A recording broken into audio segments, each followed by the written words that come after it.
Baik, selamat pagi, siang, sore, malam semuanya.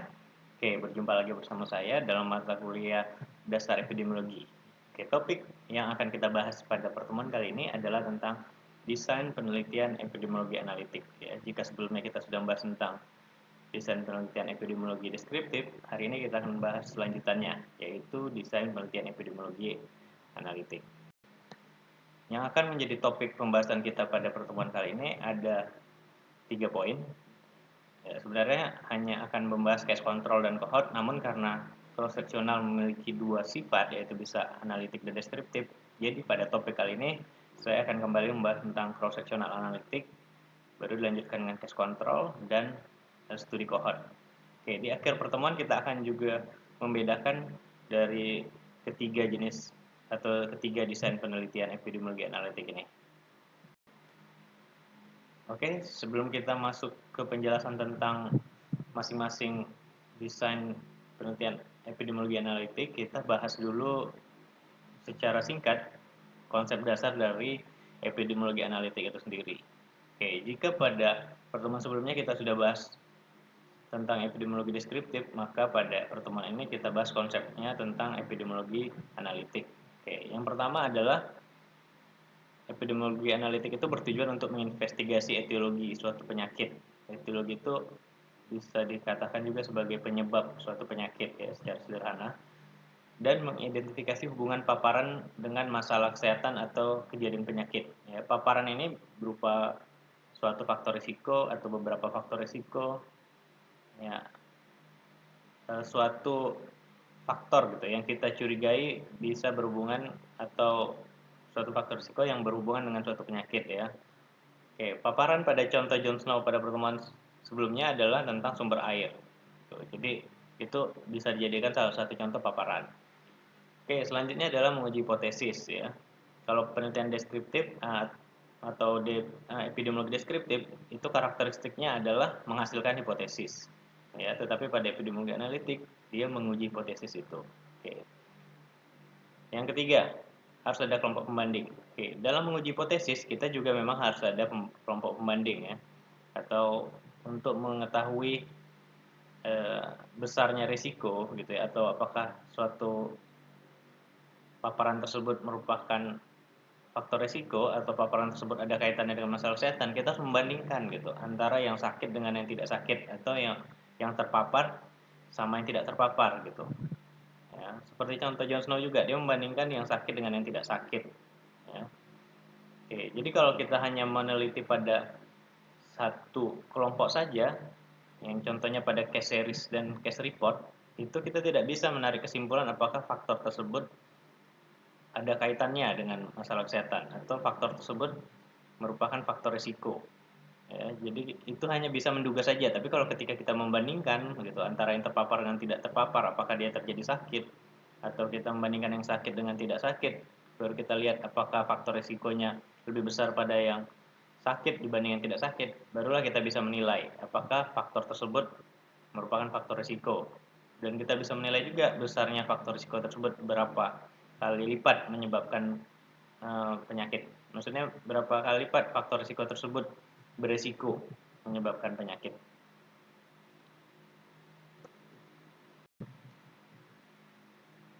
Oke, selanjutnya adalah cross sectional. Oke, tapi sebelum masuk cross sectional, pembeda antara deskriptif dan analitik sudah dijelaskan pada pertemuan sebelumnya, mungkin bisa dibaca kembali ya, khususnya terkait dalam mengcover 5W1H. Ya, deskriptif itu mengcover uh, when, where, who ya, sedangkan cross section analitik itu mengcover why atau how. Oke. Oke, selanjutnya saya akan bahas tentang cross sectional. Ya, walaupun pada pertemuan sebelumnya sudah dibahas tentang cross sectional ya, tapi kita fokus pada cross sectional yang tergolong ke dalam epidemiologi deskriptif. Pada pertemuan kali ini saya akan membahas cross sectional lagi, tapi khusus pada penelitian analitik gitu ya, atau cross sectional sebagai studi epidemiologi analitik ya, karena memang cross sectional ini bisa digolongkan menjadi deskriptif dan analitik. Oke, Oke, sebagai studi analitik, ya, cross-sectional memiliki beberapa ciri khas. Yang pertama yaitu cross-sectional itu dapat digunakan untuk menginvestigasi etiologi suatu penyakit. Yang kedua, cross-sectional pada analitik harus memiliki kelompok pembanding karena itu memang merupakan ciri khas dari studi epidemiologi analitik. Oke, yang ketiga, tujuan dari analitik studi atau studi analitik dalam epidemiologi adalah untuk mengidentifikasi dan menghitung besarnya hubungan antara paparan dan masalah kesehatan atau penyakit. Oke, jadi sebagai studi cross-sectional, sebagai studi penelitian epidemiologi analitik, maka cross-sectional harus bisa mengidentifikasi hubungan paparan dengan masalah kesehatan atau menghitung besarnya hubungan antara paparan dengan masalah kesehatan. Oke, dalam cross-sectional yang menjadi ciri khasnya adalah status kesehatan individu dalam populasi tertentu dan faktor-faktor lain yang diamati itu diukur pada satu titik waktu. Ya. Jadi studi cross-sectional ini merupakan tipe dari studi yang menilai asosiasi antara exposure, paparan, dan disease dalam suatu populasi pada waktu yang sama atau pada suatu rentang waktu pendek yang sudah ditentukan. Oke, makanya sering diistilahkan sebagai snapshot. Ya, jadi dalam pengumpulan data atau informasi tentang paparan dan exposure itu dilakukan pada waktu yang sama. Ya, kalau kita motret kan semua objek dalam foto itu dilakukan pada waktu yang sama gitu ya. Begitu juga dengan cross-sectional. Jadi pada saat kita mengumpulkan exposure dan outcome, kita ibaratnya seperti motret itu ya. Jadi exposure dan outcome-nya dikumpulkan pada frame yang sama, pada waktu yang sama, atau pada rentang waktu pendek yang sudah ditentukan, tapi rentangnya sama gitu antara pengamatan yang satu dengan pengamatan yang lainnya. Oke, ini dapat digambarkan seperti gambar berikut. Ya, jadi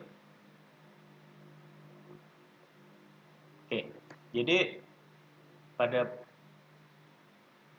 desain penelitian epidemiologi cross-sectional yang analitik, ya, jadi kita misalnya mengumpulkan data ya pada suatu populasi.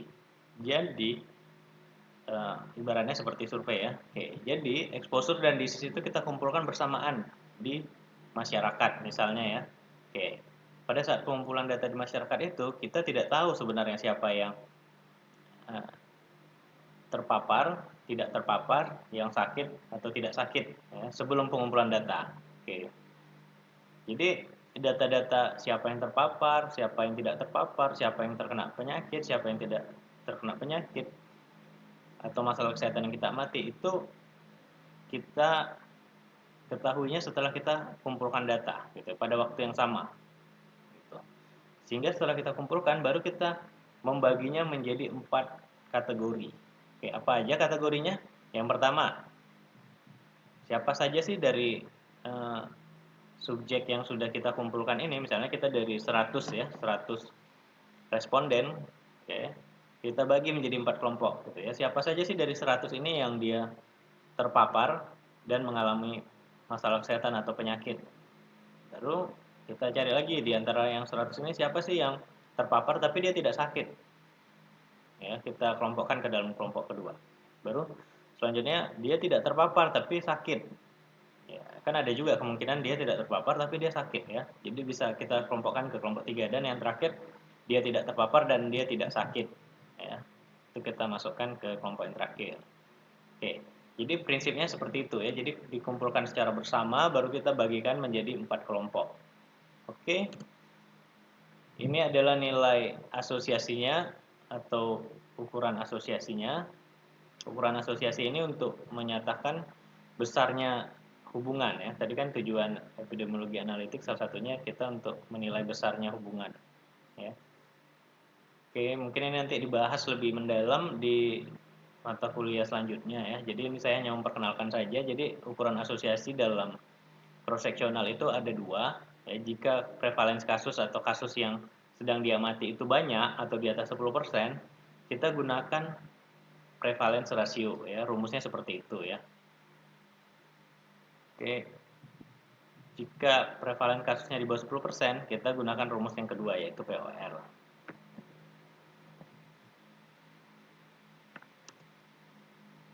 Oke, interpretasinya gimana? Ya, sorry. Interpretasinya adalah jika PR atau POR sama dengan 1, berarti tidak ada asosiasi. Ya, resikonya sama berarti antara yang terpapar sama tidak terpapar. Berarti dia sebenarnya nggak ada hubungannya gitu ya, faktor risiko tersebut. Oke, jika PR atau POR ini merupakan jika PR atau POR ini di atas 1, maka dia bisa dikatakan sebagai faktor risiko. Artinya apa? Ada peningkatan risiko pada kelompok terpapar dibanding dengan kelompok yang tidak terpapar. Ya. Atau bisa dianggap bahwa misalnya PR-nya 2 gitu ya, berarti kelompok yang terpapar itu beresiko 2 kali mengalami penyakit atau mengalami outcome atau mengalami masalah kesehatan dibanding dengan kelompok yang tidak terpapar. Gitu. Jadi besar resikonya itu 2. Itu dapat dari mana? Itu dari perhitungan yang tadi ya. Oke. Selanjutnya jika di bawah 1 dia berarti justru bukan faktor risiko, gitu ya, faktor protektif ya, atau bisa dikatakan faktor tersebut bukan merupakan faktor risiko ya. Ya. Atau juga bisa dikatakan dia sebagai faktor protektif gitu. Faktor protektif ini ibaratnya faktor tersebut justru memberi perlindungan kepada suatu kelompok individu terhadap suatu penyakit tersebut. Oke, kekuatan mudah dilakukan ya, profesional mudah dilakukan ya karena exposure dan paparannya cuma diamati pada waktu yang sama ya. Cenderung lebih murah karena tidak memerlukan follow up, rancangan studi yang cocok, efisien dan cukup kuat untuk mendeskripsikan distribusi penyakit atau paparan. Oke, kelemahannya kita pada cross sectional yang teridentifikasi itu ada prevalent cases ya daripada insiden.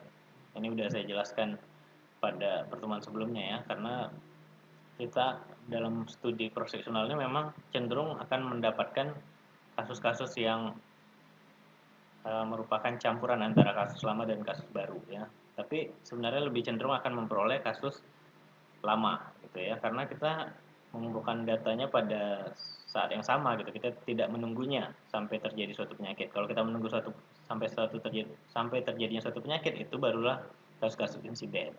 Ya.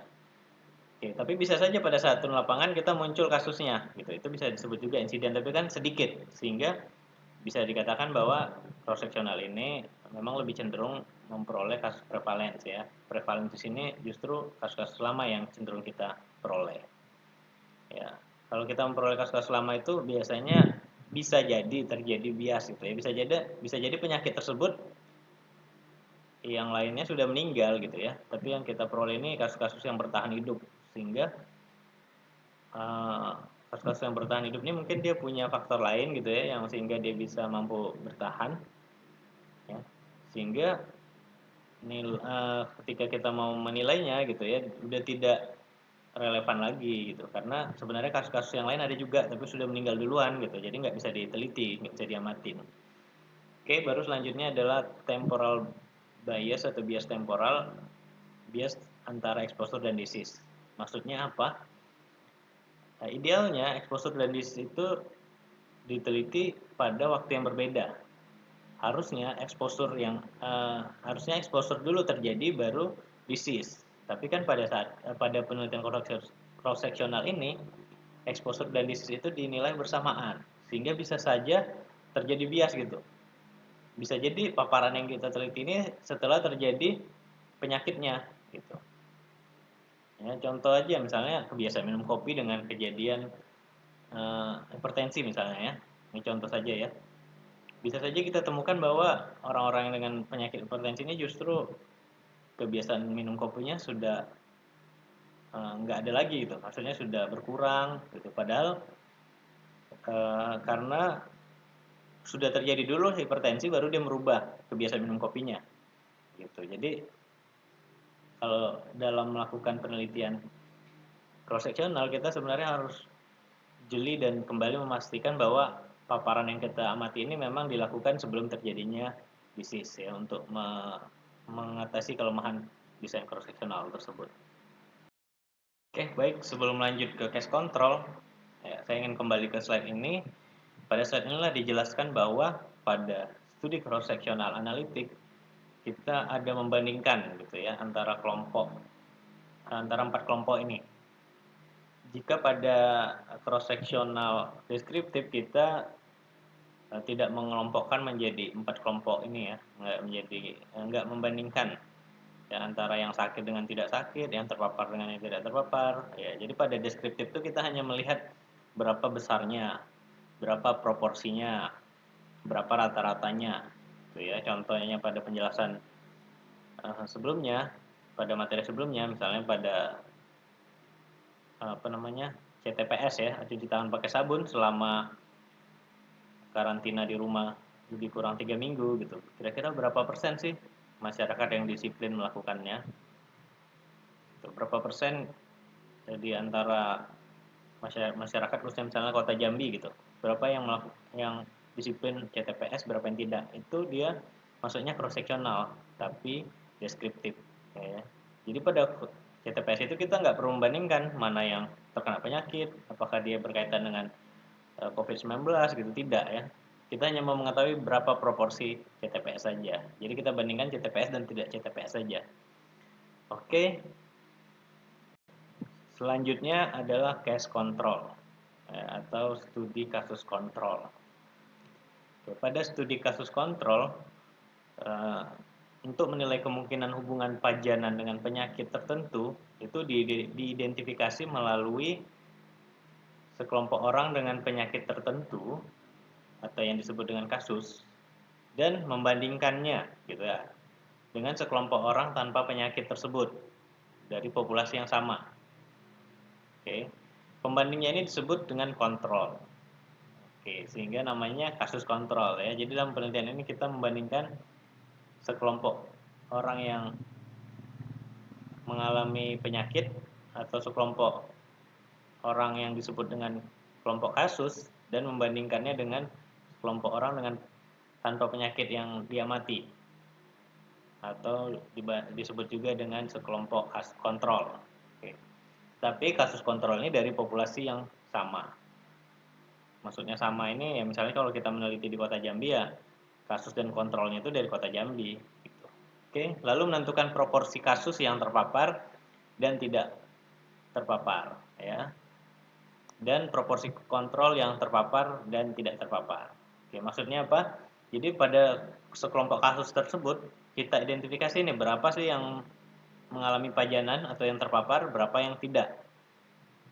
Dan proporsi dan pada kelompok kontrol berapa sih proporsi yang terpapar dan tidak terpapar. Oke.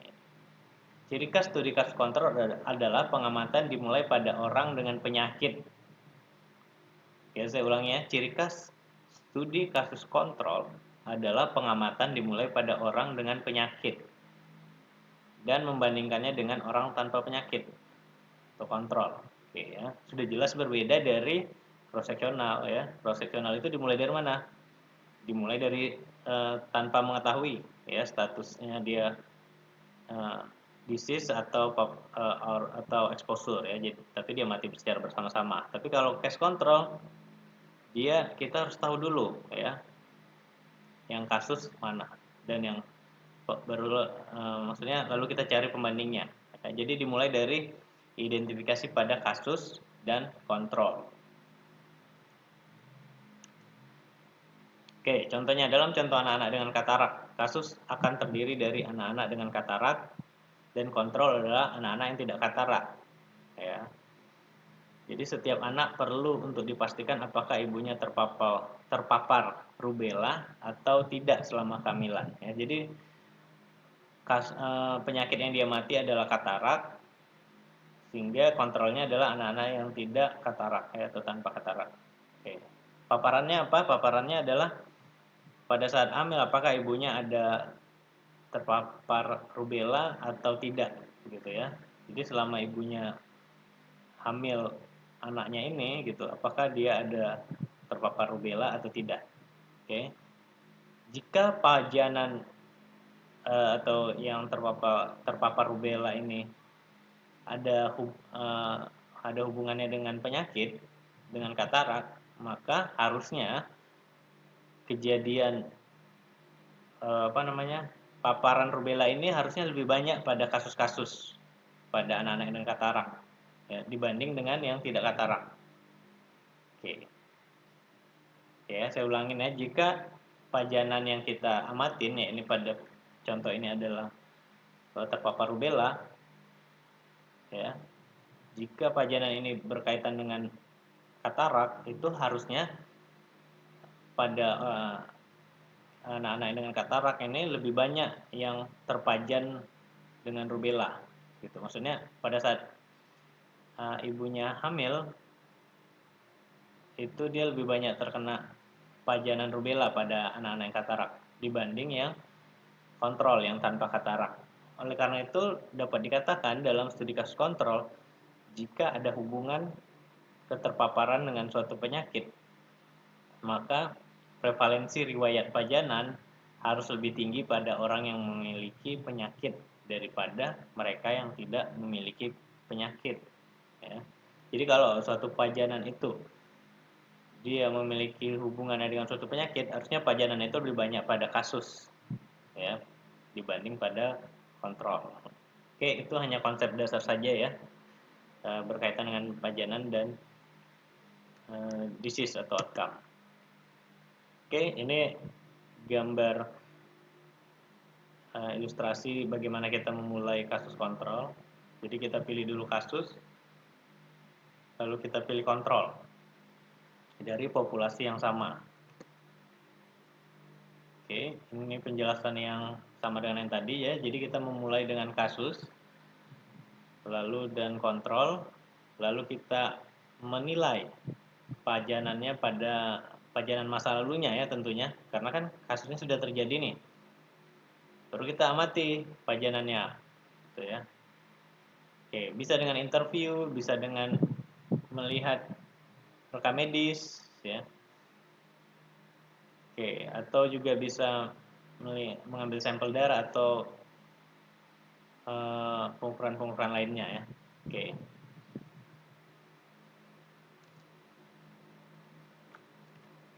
Oke, pada kasus kontrol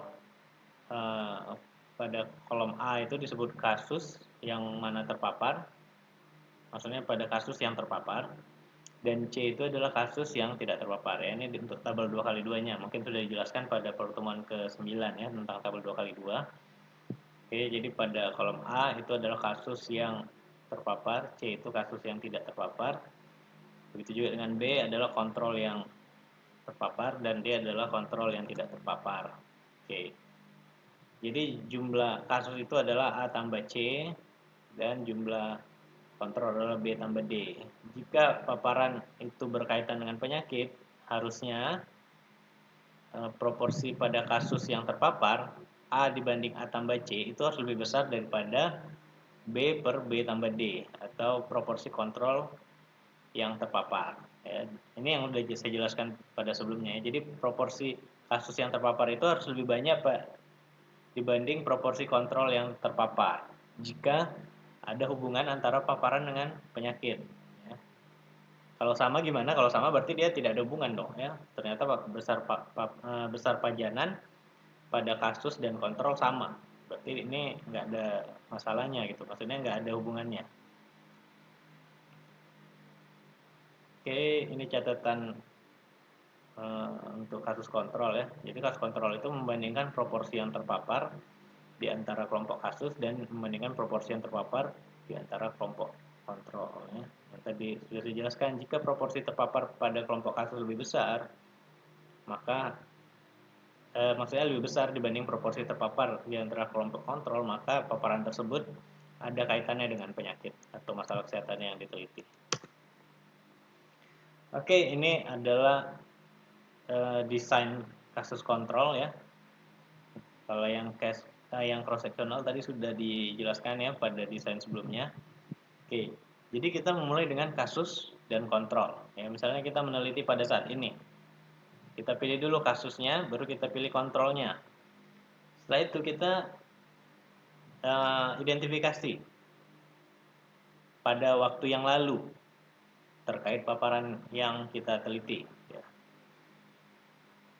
Oke, apakah di antara kasus ini berapa yang terpapar dan berapa yang tidak terpapar? Di antara kontrol berapa yang terpapar, berapa yang tidak terpapar.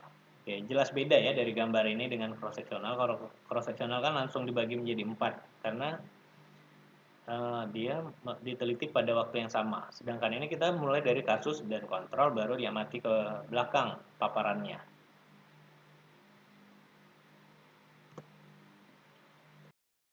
Oke, sebelum ke slide selanjutnya saya akan memberikan contoh tentang desain case control dan nanti kita akan membandingkannya dengan desain cross sectional. Contohnya adalah misalnya kita akan meneliti tentang hubungan pemberian ASI eksklusif dengan kejadian TB paru. Ya, ini hanya contoh saja ya. Oke, jadi jika kita ingin melakukannya dengan desain case control, ingat yang pertama yang kita tentukan adalah mana kelompok kasus dan mana kelompok kontrol. Oke, bagaimana menentukannya? Ya, kita lihat dari contoh tadi. Ya, contoh tadi kita ingin meneliti pemberian ASI eksklusif dengan kejadian TB paru. Oke, outcome atau disease yang akan diteliti itu adalah TB paru. Berarti yang masuk ke dalam cases itu adalah TB paru. Ya. Misalnya kita ingin meneliti ASI eksklusif dengan kejadian TB paru pada balita. Berarti yang masuk pada kelompok cases adalah balita-balita yang menderita TB paru.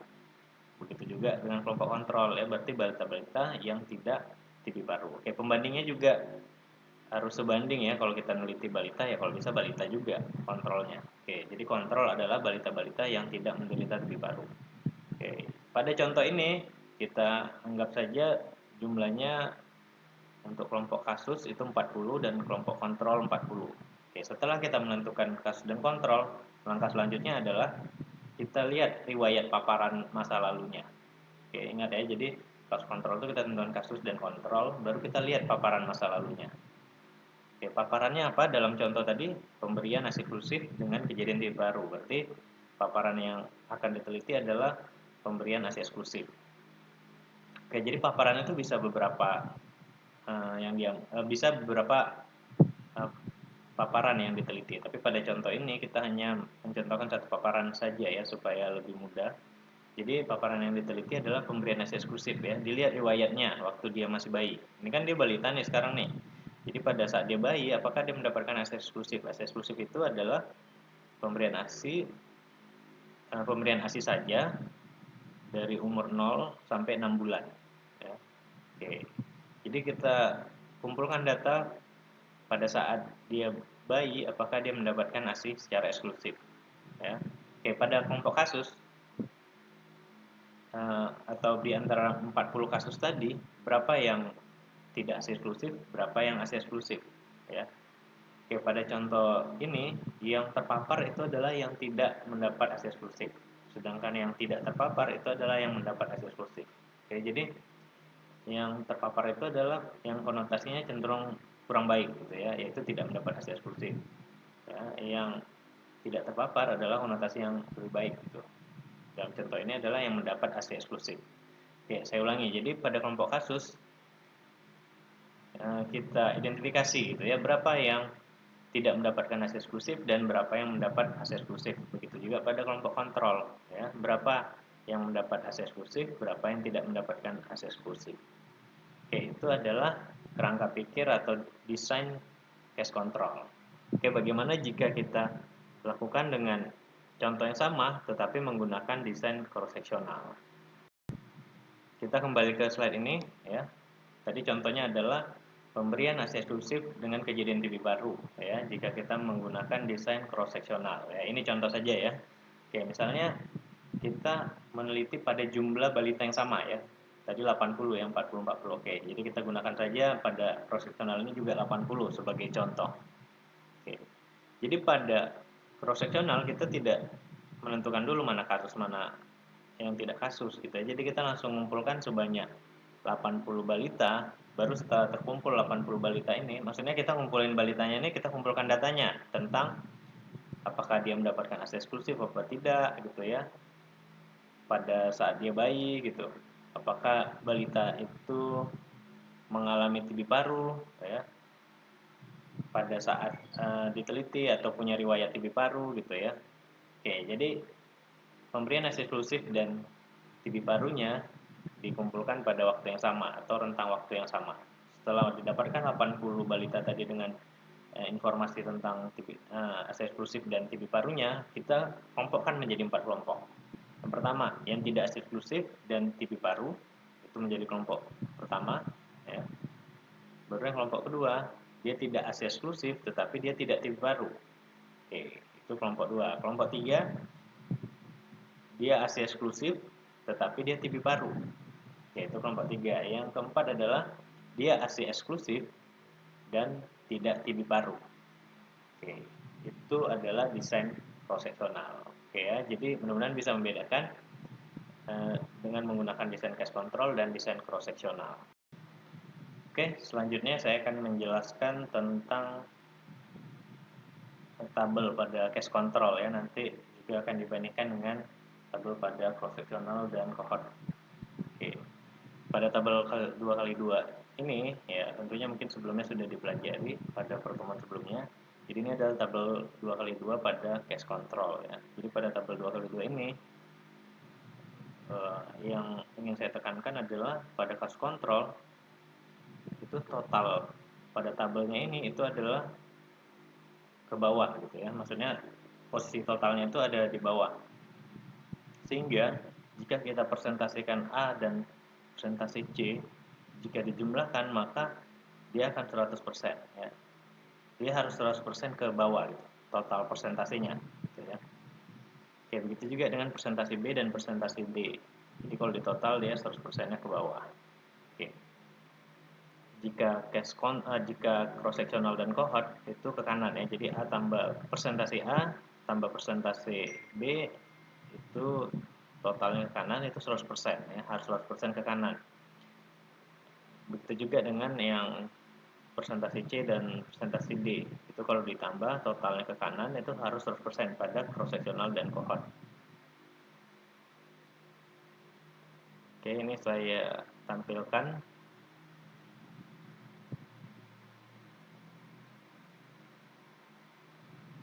contoh tabel case control ya.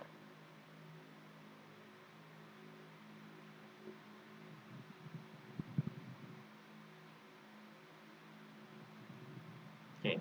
Jadi pada tabel case control itu ya, dia 100%-nya itu ke bawah ya. Maksudnya apa? Ya ini memang bukan 2x2 ya, ini dia 3x2 ya, karena ada normal, pendek, sangat pendek. Tapi nggak apa-apa, ini hanya contoh saja. Jadi ini sama aja. Yang penting mau 3 atau 2, yang penting dia ke bawahnya itu 100% ya. Ini kan 60%, ini ya persentase. Ini 60, 26, 14 ya. Kalau di total maka 100% ke bawah. Oke, yang kontrolnya begitu juga ya, 81 ditambah 15 ditambah 4 ya, itu kan sama dengan 100 ya, 100% ya. Jadi pada tabel case control itu 100%-nya ke bawah ya. Kalau cross sectional dan cohort itu ke kanan 100%-nya. Selanjutnya ini ada satu contoh lagi, desain case control ya. Pada contoh ini ingin mengetahui apakah ada hubungan merokok dengan CHD atau penyakit jantung koroner ya, atau PJK disingkat ya. Oke, apakah ada hubungan merokok dengan kejadian PJK? Oke, kita mulai dengan kasusnya terlebih dahulu. Diambil sebanyak 200 orang dengan PJK dan dibandingkan dengan mereka yang tidak PJK sebanyak 400. Oke, jadi kasus dan kontrol ini tidak harus sama jumlahnya. Oke, bisa 1:1, itu berarti 200 kasus 200 kontrol kalau 1:1. Bisa juga 1:2 seperti contoh ini. 200 kasus berarti kontrolnya 2 kali kasus berarti 400. Atau 1:3, 200 kasus dan 600 kasus. Oke, atau 1:4, 200 kasus, 800 kontrol. Gitu ya. Ya biasanya pada case control itu dia paling maksimal itu 1:4 saja yang biasa digunakan. Oke. di sini disebutkan jika ada hubungan antara kebiasaan merokok atau riwayat merokok dan PJK, kita akan menemukan bahwa proporsinya itu lebih besar. Ya, proporsi merokok lebih besar pada mereka-mereka yang PJK dibanding dengan mereka-mereka yang tidak PJK. Ya, misalnya kita menemukan di antara 200 kasus atau 200 yang PJK itu ada 112 yang merokok dan yang 88 tidak. Oke, di antara 400 kontrol atau 400 yang tidak PJK ternyata ada 176 juga yang merokok, ya. Tetapi 224 dia tidak merokok. Ya, jadi ada 176 yang merokok dan 224 yang tidak merokok di antara 400 orang yang tidak PJK, ya. Oke, kalau kita presentasikan maka presentasi merokok pada PJK itu 56%. Sedangkan pada yang tidak PJK itu 44%. Jadi lebih besar persentase merokok pada kasus dibandingkan proporsi kontrol yang merokok gitu ya. Oke, itu diperoleh dari 112 dibagi 200 dan 176 dibagi 400 ya. Oke. Jadi berdasarkan data ini kita bisa menilai bahwa ternyata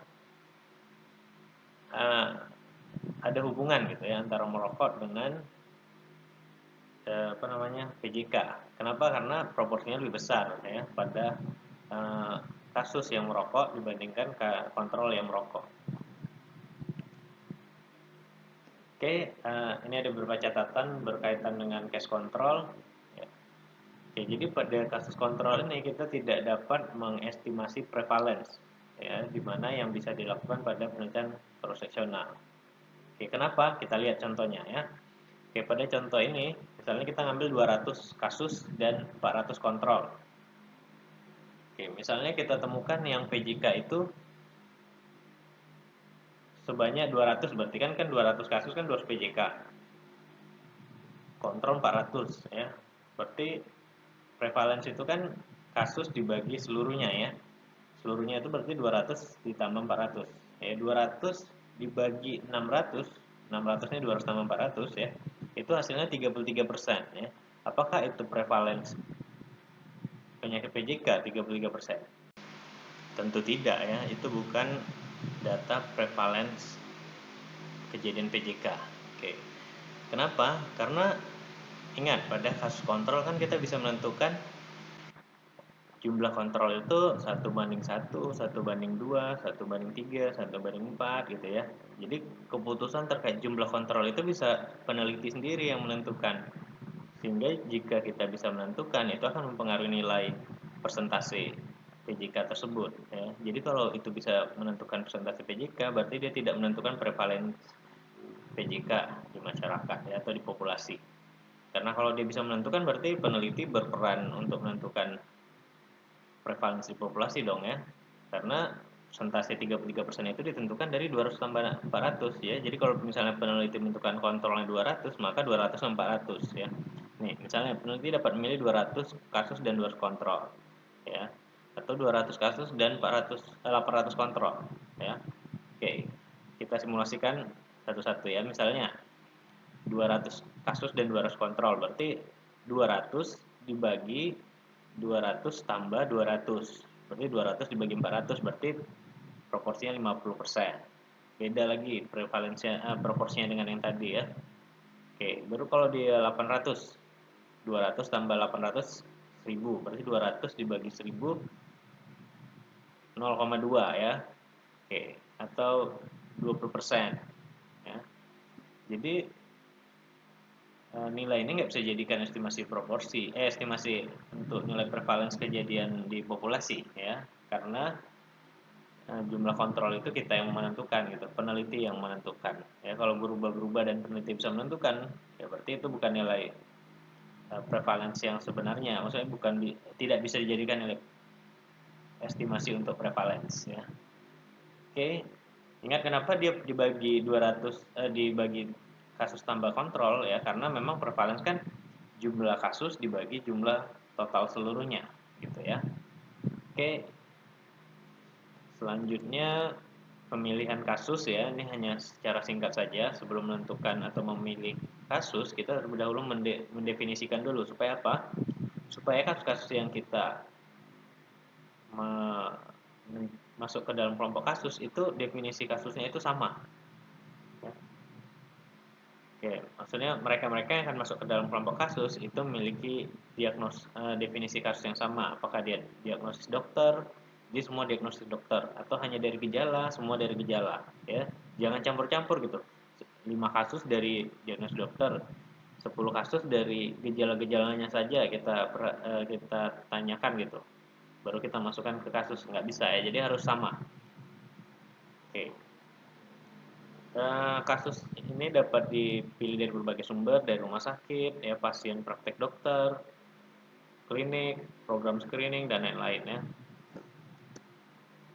Oke, prinsipnya adalah pemilihan kasus harus independen terhadap status pajanannya. Ya, maksudnya jangan kita pilih kasus karena kita sudah tahu dia berkaitan dengan paparan yang kita teliti. Gitu. Misalnya kayak contoh tadi, pemberian ASI eksklusif dengan jaringan TB paru pada balita. Ya, kita pilih balita-balita yang TB paru ini yang dia ASI eksklusifnya tidak lengkap gitu. Kebanyakan untuk kelompok kasusnya adalah balita-balita dengan riwayat ASI eksklusif yang tidak lengkap gitu ya. Itu nggak boleh ya. Jadi kita harus tidak memperhatikan paparan yang ada kaitan tidak memperhatikan paparan yang kita teliti. Jadi kalau kita ambil kasus ya kasus gitu. Jangan kita kait-kaitkan dengan paparan yang akan kita teliti gitu ya. Kenapa? Karena bisa mempengaruhi hasil nanti ya. Kedua, definisi kasus jelas sama untuk semua kasus ya. Oke, prosedur diagnostik menggunakan instrumen yang valid dan reliable. Maksudnya kita untuk mengidentifikasi apakah dia kasus atau tidak itu harus alat yang valid dan reliable. Maksudnya dengan menggunakan alat yang tepat. Ya kalau kita biasanya dengan yang sudah diagnosis dokter saja supaya lebih mudah. Oke, kelompok kontrol yaitu penting juga untuk memilih kelompok kontrol ya. Oke. Yang pasti kita mengambil kontrol itu dari populasi di mana kasus itu muncul ya. Oke.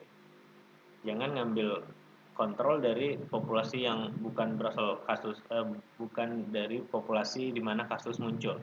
Contoh kasusnya di Kota Jambi, jangan ngambil kontrolnya di tempat lain gitu ya. Maksudnya supaya dia lebih sebanding gitu ya. Jika kita mengambil dari populasi di mana kasus berasal ya. Oke, ukuran asosiasinya pada case control menggunakan OR ya dengan perhitungan sebagai berikut ya sudah dibahas pada pertemuan sebelumnya. Oke, kelebihan dan kelemahan. Oke, yang pertama dapat digunakan untuk studi dengan prevalensi yang rendah ya. Oke, jadi ciri khas dari case control ini adalah digunakan pada saat kasus-kasus yang mau kita teliti itu jarang. Contohnya kayak TB paru pada balita. Itu kan kasusnya jarang tuh. Jadi kita lebih tepat menggunakan desain case control. Ya. Jarang itu biasanya ahli-ahli epidemiologi menentukan dengan angka 10%. Ya, jadi kalau prevalensi di populasi di bawah 10%, kita gunakan case control. Dari mana tahunya dari 10%? Dari laporan dinas kesehatan, dari laporan nasional gitu. Bisa kita lihat gitu ya prevalensi TB parunya berapa, TB paru pada balitanya berapa. Oke. Kenapa kalau kasus jarang itu tidak menggunakan cross sectional dan cohort gitu ya. Oke, kita bayangkan saja kalau kita menggunakan cross sectional ya dengan jumlah kasus yang sedikit. Kita kan ngambil seperti snapshot langsung gitu ya. Misalnya 100 balita. Karena kasusnya jarang, bisa jadi yang kita ambil 100 itu nggak ada satupun yang TB paru ya balitanya. Jadi kurang efektif gitu ya. Supaya dapat TB paru dengan cross sectional kita harus besar sampelnya entah 500 gitu ya, bahkan 700 sehingga tidak efisien lagi menggunakan cross sectional. Itu juga dengan cohort ya. Ilustrasinya hampir sama. Oke. Jadi untuk kasus-kasus jarang kita lebih tepat menggunakan case control. Lebih cepat ya, relatif lebih cepat dan mudah dilaksanakan ya. Baru biasanya tidak terlalu mahal, cukup menggunakan subjek yang lebih sedikit. Kelemahannya, pengukuran eksposur atau paparan itu bisa jadi tidak akurat. Kenapa? Karena pada case control, paparan itu kita amati berdasarkan riwayat masa lalu ya. Bisa jadi lupa, bisa jadi salah mengingat ya. Oke, tapi cara mengatasinya adalah kita upayakan seoptimal mungkin agar data yang kita peroleh itu akurat gitu ya. Itu bisa kita susun strategi baik berupa pertanyaan ya, pertanyaan konfirmasi ya, atau supaya lebih mudah kita gunakan riwayat aja, riwayat pencatatan seperti rekam medis atau catatan eh, balita gitu ya, yang punya apa namanya, rekaman atau riwayat yang dicatat. Oke. Baru menyediakan indirect estimate of risk ya, ini maksudnya nilai risikonya. Ya, nilai risiko itu yang ideal itu adalah RR pada cohort ya, nanti kita pelajari. Jadi OR ini hanya mengestimasi RR ya, dia jadi tidak bukan merupakan nilai risiko yang langsung, tetapi OR ini adalah memproyeksikan nilai RR ya, tapi nggak apa-apa, masih bisa juga digunakan ya, dengan catatan kasusnya adalah kasus jarang ya. Kenapa kalau kasusnya tidak jarang menggunakan cash control itu kurang baik ya, karena nilai OR-nya itu dia bisa jauh jauh lebih besar dari aslinya gitu ya, sehingga dia kurang tepat kalau untuk digunakan pada kasus-kasus yang jumlahnya prevalensinya tinggi gitu. Oke, baru temporal relationship between exposure dan outcome itu tidak selalu bisa dipastikan. Ya, ini eh, jika pengukurannya itu tidak tepat ya, maksudnya atau kita salah dalam menilai. Ingat ya, jadi kasus kontrol kan kasusnya dulu, baru kita lihat riwayatnya. Kalau dalam riwayatnya ini ada perubahan, maka kita salah dalam menilai hubungan exposure sama outcome-nya ya. Jadi kalau bisa sebelum sakit ini kebiasaannya apa, riwayatnya apa. Ya misalnya kayak merokok tadi ya. Misalnya merokok dengan PJK, ternyata setelah dia PJK dia nggak merokok lagi gitu. Jadi kita harus pastikan sebelum dia PJK riwayatnya seperti apa. Oke, itu adalah desain case control. Oke, selanjutnya adalah desain cohort. Oke, desain cohort ini adalah desain yang dikatakan sebagai gold standarnya penelitian observasional epidemiologi. Oke, bagaimana desain cohort? Langsung saja kita pelajari. Oke, pada desain studi cohort, ya, peneliti itu membagi individu itu menjadi dua kelompok. Ya. Jadi ada dua kelompok individu ya. Jadi ada yang kelompok expose dan ada yang kelompok not expose atau tidak terpapar ya. Oke, jadi kalau pada kasus kontrol kita membagi kelompok kasus dan kelompok kontrol, tapi pada cohort kita membagi kelompok menjadi dua juga, tetapi yang terpapar dan tidak terpapar. Oke, setelah kita membagi dua kelompok ini, siapa-siapa saja yang masuk ke dalam kelompok terpapar dan siapa-siapa saja yang masuk kelompok tidak terpapar, kita ikuti ya, kita follow up ke depan ya, kita nunggu ya, entah seminggu, 2 minggu, 3 minggu, 1 tahun, 2 tahun ya. Oke, setelah kita ikutin, kita follow up, apakah di antara kelompok terpapar ini ada yang mengalami penyakit ya, begitu juga kelompok tidak terpapar, apakah ada yang mengalami penyakit. Oke, saya jelaskan lebih detail. Jadi pada kelompok terpapar ya, kita follow up, baru kita amati berapa yang mengalami penyakit dan berapa yang tidak. Begitu juga pada kelompok yang tidak terpapar, kita follow up, baru kita amati berapa yang mengalami penyakit dan berapa yang tidak mengalami penyakit. Oke, itu adalah desain cohort. Oke, untuk lebih jelasnya lagi kita lihat slide selanjutnya. Ya. Oke, yang pertama, oke, ini yang sudah saya jelaskan tadi ya. Saya ulang lagi, yang pertama kita tentukan dulu kelompok terpapar dan tidak terpapar. Oke, baru kita eh, ikuti gitu ya, apakah dia terjadi outcome atau tidak. Lalu kita pindahkan ke tabel 2x2 ya. Oke, tabel 2x2 ini dibuat pada slide ini supaya kita lebih mudah memahami desain cohort ya. Oke.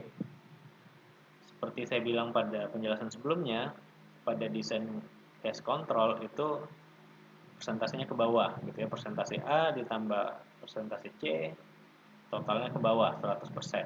Kalau kohort dan cross-seksional itu bentuknya seperti ini. Persentase A ditambah persentase B itu totalnya ke kanan. Jadi dia 100%-nya ke kanan. Oke, begitu juga dengan persentase C dan persentase D. Ya, jika ada hubungan antara paparan yang kita teliti dengan outcome yang kita teliti, maka A per A tambah B itu lebih besar dibanding C per C tambah D. Oke, maaf ya di gambarnya ada kesalahan ya, harusnya itu C per C tambah D. Ya, oke, jadi A per A tambah B itu lebih besar dia persentasenya dibanding C per C tambah D.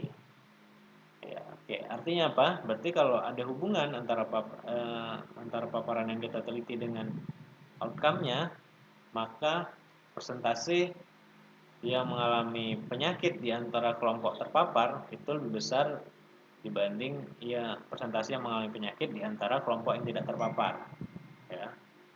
Atau istilahnya itu adalah incidence, ya. Incidence di antara kelompok terpapar, ya, itu lebih besar dibanding insiden di antara kelompok tidak terpapar. Ya, A per A tambah B itu adalah incidence pada kelompok terpapar. C per C tambah D itu adalah insiden pada kelompok tidak terpapar. Oke, ya, jadi A, B, C, D ini saya jelasin aja sedikit ya. Jadi A itu adalah kelompok yang terpapar tetapi mengalami penyakit. Sedangkan B itu adalah kelompok terpapar tapi dia tidak mengalami penyakit. C itu kelompok tidak terpapar tapi mengalami penyakit. D adalah kelompok tidak terpapar dan tidak mengalami penyakit. Oke, contohnya ya pada studi kohort di bawah ini ya, itu sedang melihat hubungan antara merokok dengan CHD, PJK tadi ya. Kita memilih eh, kelompok terpapar dan tidak terpapar terlebih dahulu ya. Oke.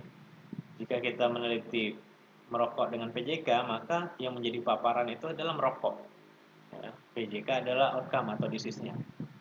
Oke, jadi pada studi kohort kita tentukan dulu kelompok terpapar dan tidak terpapar. Oke, berarti kelompok terpapar itu adalah yang merokok dan yang tidak terpapar adalah yang tidak merokok, ya. Oke, jumlah kelompok terpapar dan tidak terpapar ini tidak harus sama ya. Oke, pada contoh ini adalah 3.000 perokok dan kelompok tidak terpapar atau yang tidak merokok itu 5.000. Oke, pada awalnya mereka ini adalah eh, belum terkena PJK ya. Tapi sudah kita ketahui 3.000 ini perokok dan 5.000 ini tidak perokok, tapi belum PJK. Oke, kita ikuti ya beberapa waktu gitu ya. Di antara yang merokok ini berapa yang PJK, berapa yang tidak gitu ya. Di antara yang tidak merokok ini berapa yang PJK dan berapa yang tidak. Oke, didapatlah data bahwa di antara mereka yang merokok itu 84 mengalami PJK. Yang selebihnya tidak ya, yaitu 2.916. Oke, yang tidak di antara tidak merokok itu ada 87 yang PJK. Yang tidak PJK itu 4.913. Oke, lebih besar yang tidak merokok ya, tapi sorry ya, saya ulangi ya. Jadi yang lebih besar yang PJK-nya itu pada yang tidak merokok ya. Tapi ingat, kalau kita membandingkan bukan angka absolutnya, tetapi setelah kita bagi dengan populasi di kelompok masing-masing. Oke. 84 dibagi 2.916 itu hasilnya 28,0. 87 dibagi 4.000, oke, sorry, 84 dibagi 3.000 ya hasilnya 28. 87 dibagi 5.000 hasilnya 17,4. Oke, ini namanya incidence ya. Kenapa incidence? Karena PJK-nya itu adalah kasus baru. Ya, kenapa dia kasus baru? Karena kan di awal kita menetapkan di kelompok yang merokok dan tidak merokok, tetapi mereka ini memang belum ada PJK-nya. Kita follow up sampai terjadi PJK. Oke. Pada saat kita follow up terjadi PJK, itu namanya incidence ya. Jadi ini bisa dikatakan incidence. Oke, jadi 28,0 ini adalah insiden pada kelompok yang merokok. Sedangkan 17,4 ini adalah insiden PJK pada mereka yang tidak merokok. Oke.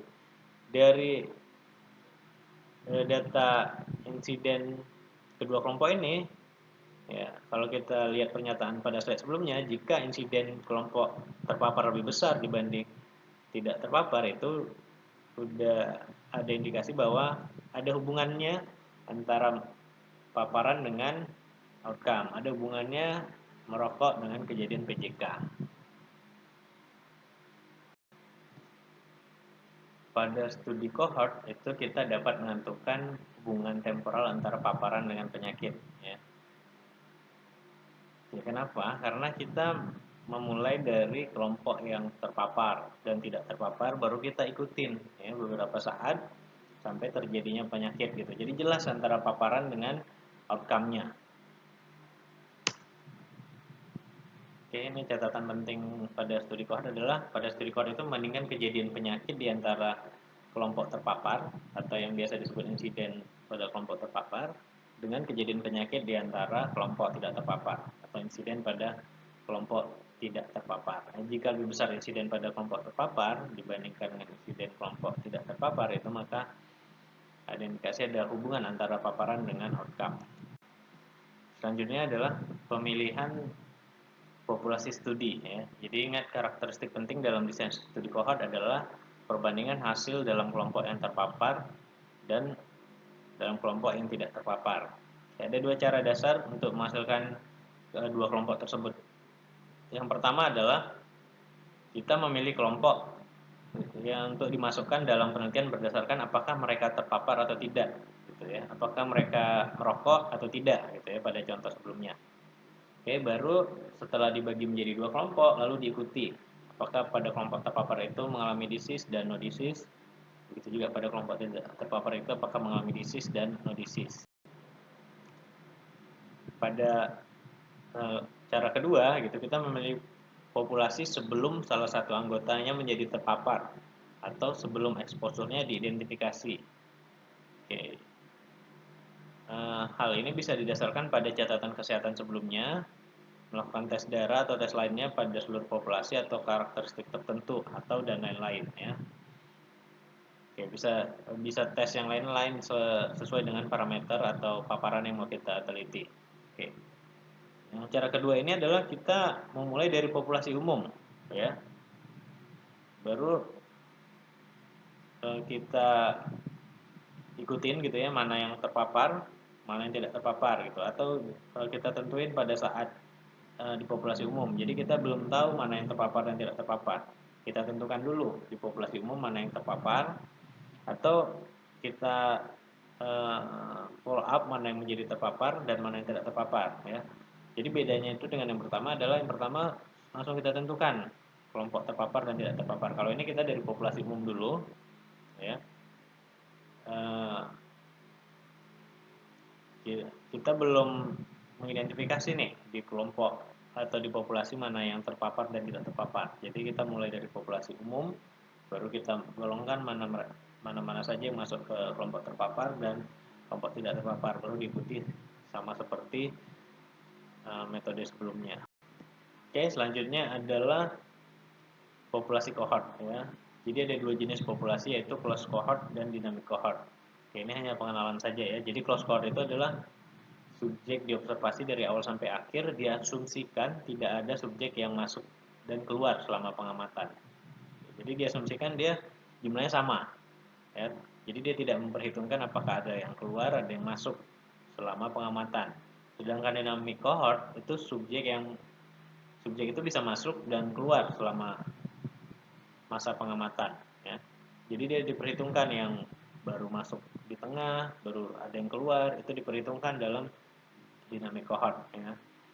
Atau dynamic cohort itu adalah subjeknya bisa masuk dan keluar ya dari penelitian selama masa pengamatan. Oke, ada dua tipe studi cohort. Yang pertama adalah cohort prospektif, yang kedua adalah retrospektif. Oke, apa bedanya? Oke, pertama kita bahas dulu tentang cohort prospektif. Oke, cohort prospektif ini adalah setelah ditentukan kelompok terpapar dan tidak terpapar, kedua kelompok diikuti sampai terjadinya penyakit. Membutuhkan waktu follow up sampai terjadinya penyakit. Jadi kita ikuti nih kelompok terpapar dan tidak terpapar. Dalam arti lain, bahwa pada prospektif ini kita tentukan terpapar dan tidak terpapar, tapi penyakit ini belum terjadi nih. Jadi kita tunggu dulu mereka sampai terjadi penyakit atau tidak. Sedangkan retrospektif dia menggunakan data yang sudah ada atau data sekunder.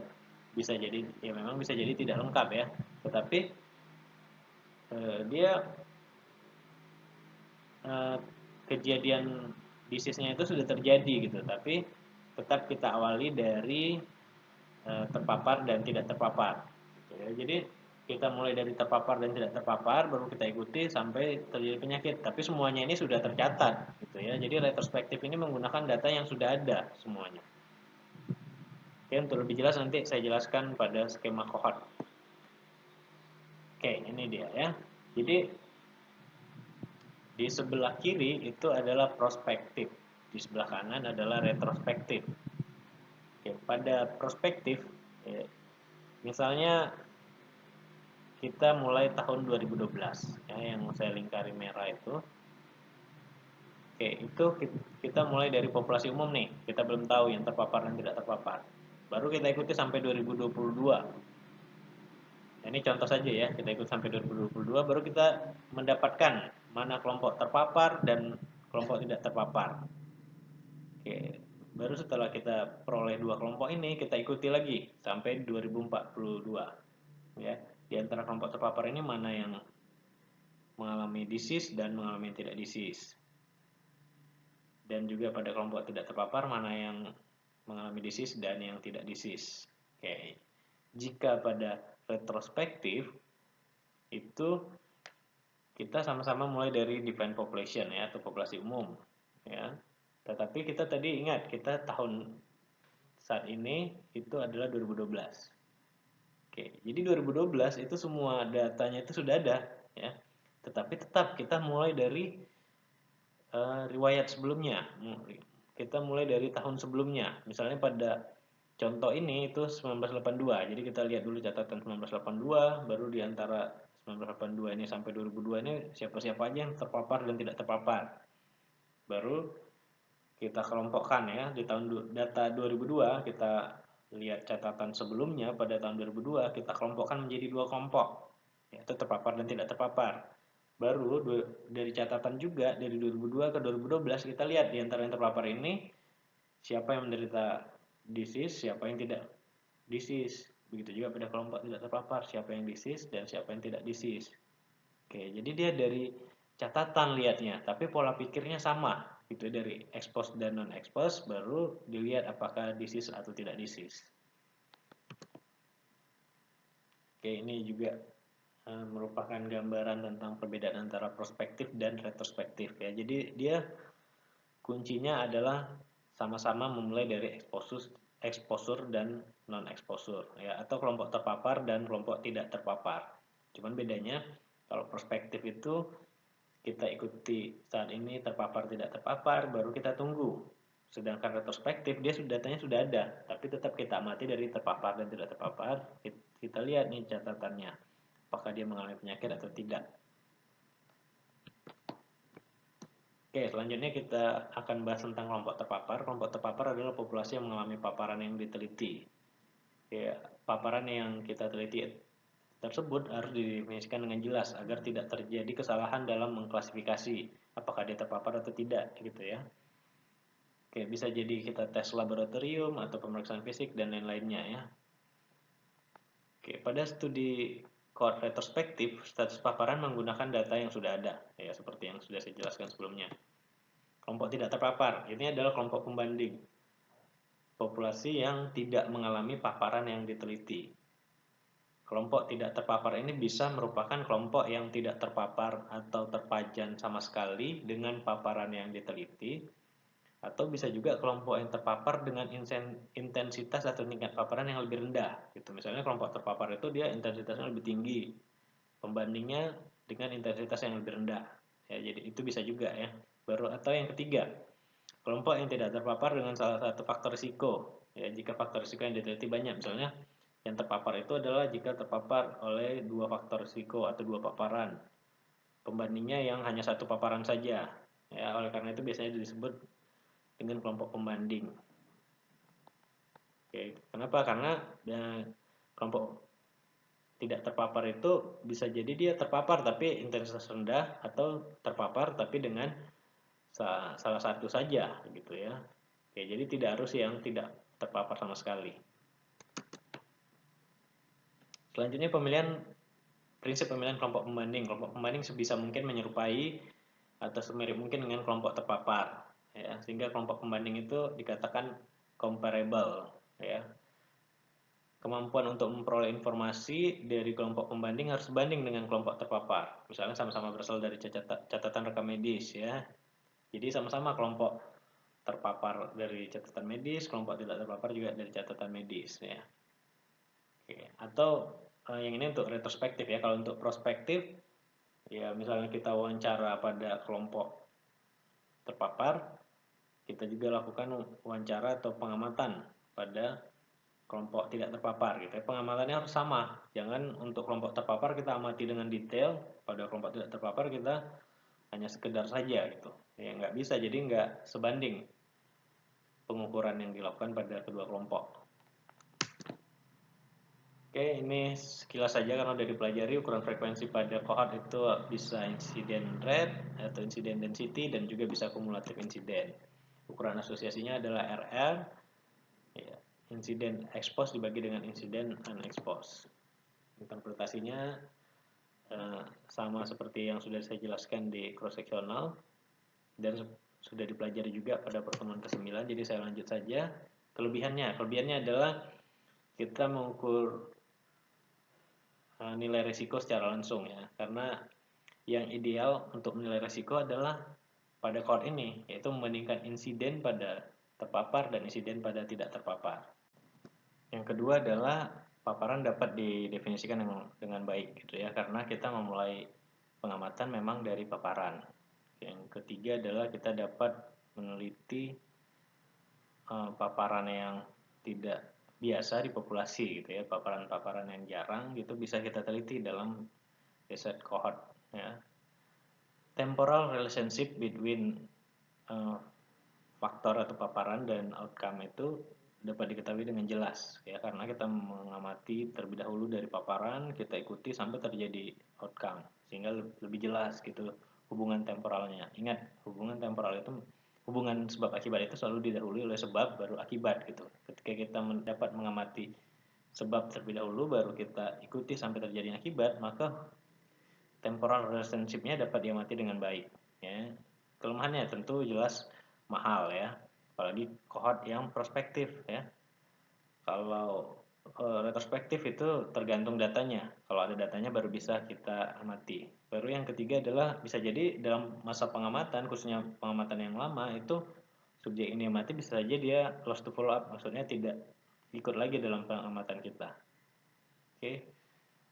Baru selanjutnya kalau definisi paparan tidak jelas itu bisa salah mengklasifikasi antara yang terpapar dan tidak terpapar.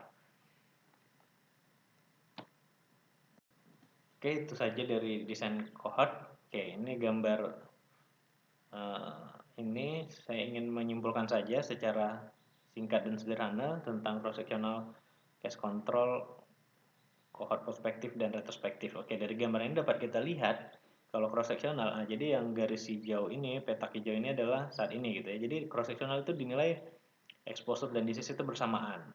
Kalau case control dia disease-nya dulu saat ini, baru kita lihat riwayat masa lalu, exposure-nya, E-nya.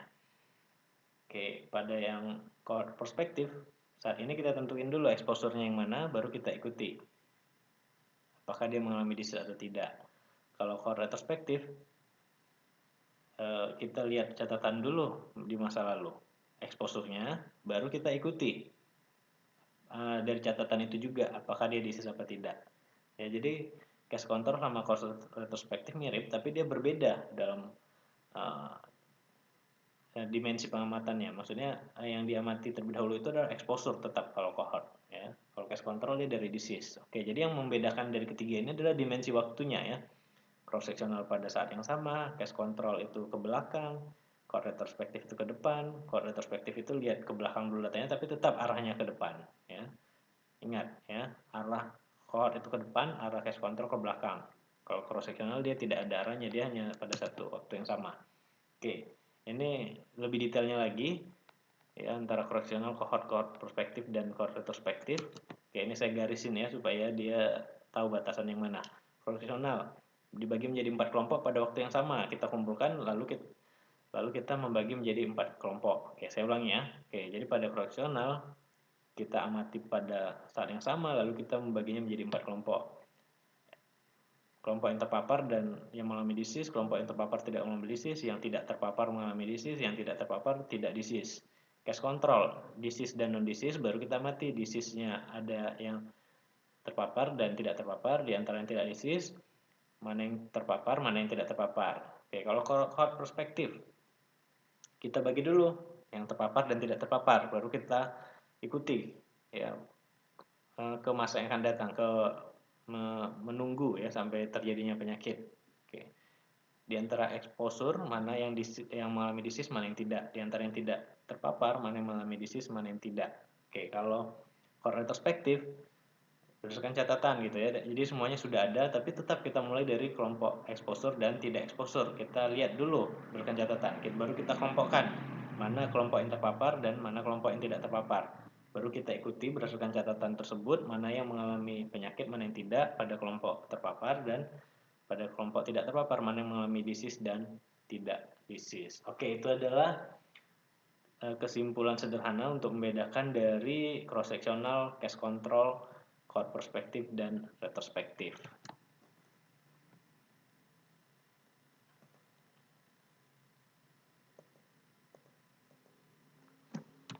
Oke, itu saja bahan yang dapat saya sampaikan. Mudah-mudahan dapat bermanfaat. Terlebih dan kurang saya mohon maaf dan saya ucapkan terima kasih.